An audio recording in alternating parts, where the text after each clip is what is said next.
Él estudió sociología. Sin embargo, prontamente cultivó el arte, entre otras de sus pasiones, además de ciertas formas de coleccionismo y una melomanía muy impresionante. Es un gran aficionado a la música. Su pintura está llena de referencias, pese a la abstracción, a la historia, a la psicología, a el erotismo, a la arquitectura, en fin. No hay aspecto de la realidad que no aparezca de una forma o de otra en su ya larga producción. Estoy hablando de Claudio Herrera, y ustedes lo ven aquí en su programa favorito del arte Over 40.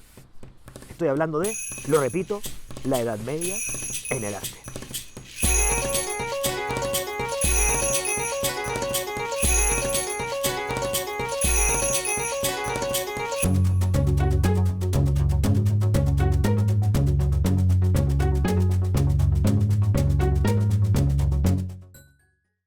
La abstracción del siglo XX tuvo como elemento central la pureza. Los artistas abstractos lo que querían era lograr que el espectador entrara a su mundo a través de la imagen. Imagen que podía ser geométrica, que podía ser expresionista, a través del color, de la mancha.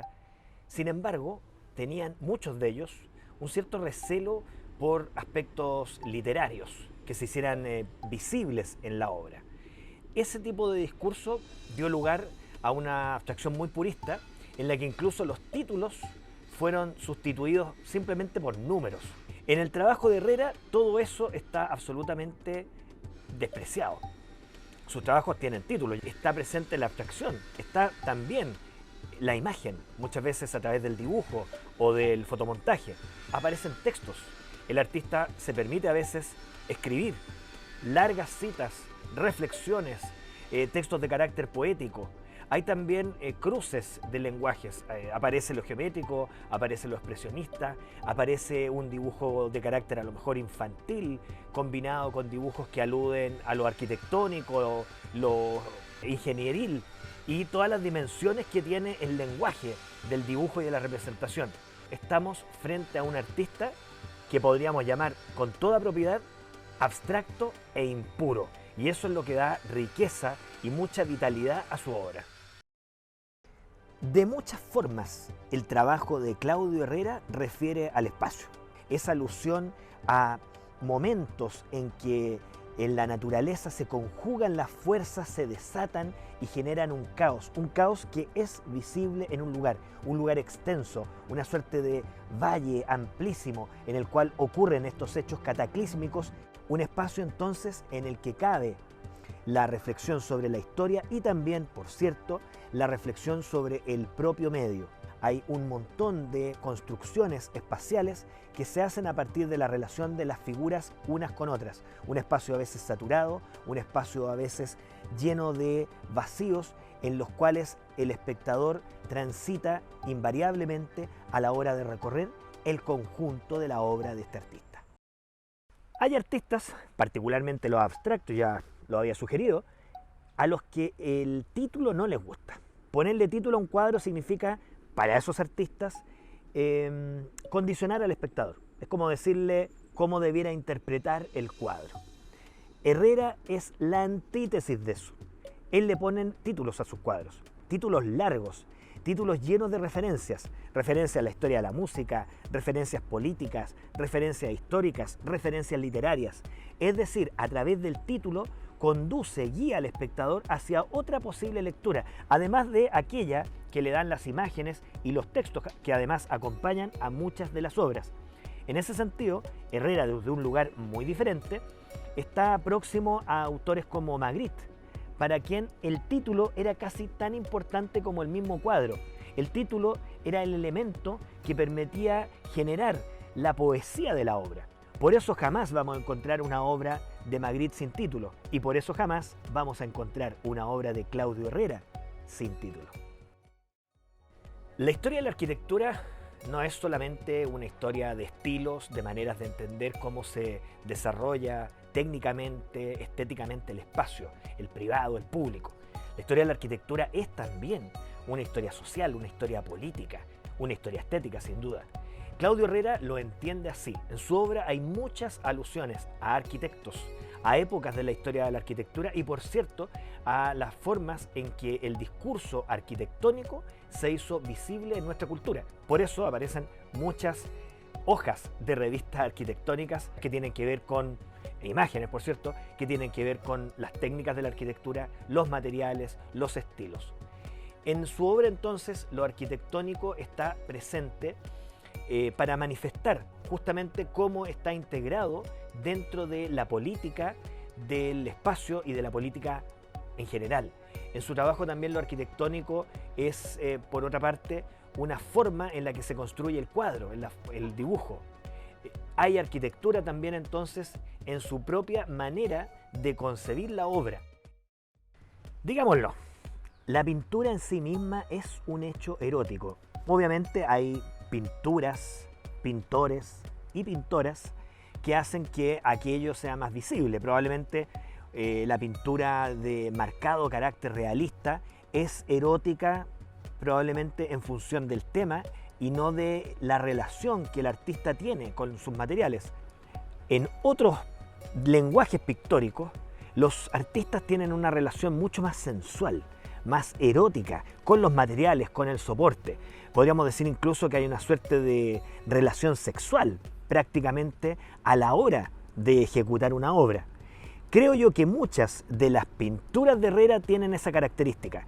Son eróticas, son sexuales, no solo porque en muchas de ellas aparezcan representados a través del dibujo, de la pintura, escenas o elementos de marcado carácter sexual, erótico, sino también por el despliegue físico, el despliegue matérico, la gestualidad. Todo eso es eros y está muy bien reflejado en su pintura. Existen los melómanos, esas personas que son fanáticas de la música, de su historia, de sus intérpretes. Herrera es una de esas personas. Coleccionaba en distintos formatos música. Podía ser música docta, clásica o especialmente música de vanguardia. En todas esas expresiones Herrera encuentra inspiración y también aspectos culturales que son significativos. Porque a muchos se les escapa que en la música se desarrollan las mismas lógicas de pensamiento y de reflexión que han acompañado a las artes visuales. Incluso en la música popular, en estilos, por ejemplo, como el punk, el post-punk, uno va a encontrar reflexiones muchas veces equivalentes a las que en esos mismos días se estaban haciendo en el medio de las artes visuales. No olvidemos tampoco que en esa y otras disciplinas hay muchos artistas visuales que primero pasaron por la escuela de arte y luego hicieron música. Herrera entonces, conocedor de eso, ha puesto muchas referencias a estilos como el krautrock, a músicos como Luciano Berio y a otros que vienen de la música docta dentro de sus cuadros, para dar cuenta que la cultura es un vasto conjunto de experiencias y la música es probablemente la más inspiradora de todas.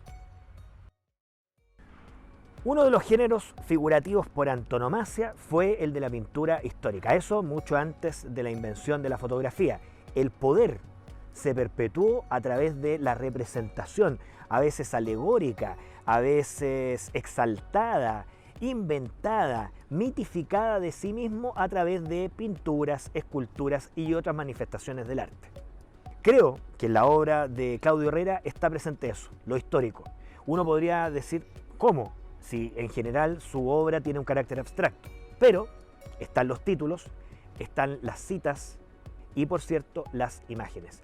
Lo que hace Herrera es convocar distintos periodos, distintos fantasmas de la historia que tienen que ver con la revolución, que tienen que ver con la política en su dimensión más violenta muchas veces, la que se hace presente en su visión histórica. También una visión exaltada, telúrica, en la cual estamos casi frente al fin de los tiempos. Eso se ve en general en algunas imágenes donde ciertas imágenes de carácter volcánico parecen desplegar un conjunto de citas, de referencias a distintos momentos de la historia, como si el pintor pudiese convocarlos y congelarlos en el soporte para que nosotros tengamos la posibilidad de reconocer que el espacio que habitamos está siempre gobernado por un montón de fuerzas, de momentos que son muy anteriores a nuestra existencia, y para eso está la obra de artistas como Herrera, que hacen presentes que el aquí y el ahora está saturado de historia, de un pasado que se puede hacer presente a través de el arte y de la pintura. Estuvimos hoy día con un artista, Claudio Herrera, que ha hecho de la abstracción un puente para aproximarse a múltiples realidades, incluso a una como esa que está a mis espaldas, un bello atardecer. Y lo viste hoy día aquí en la Edad Media, en el arte.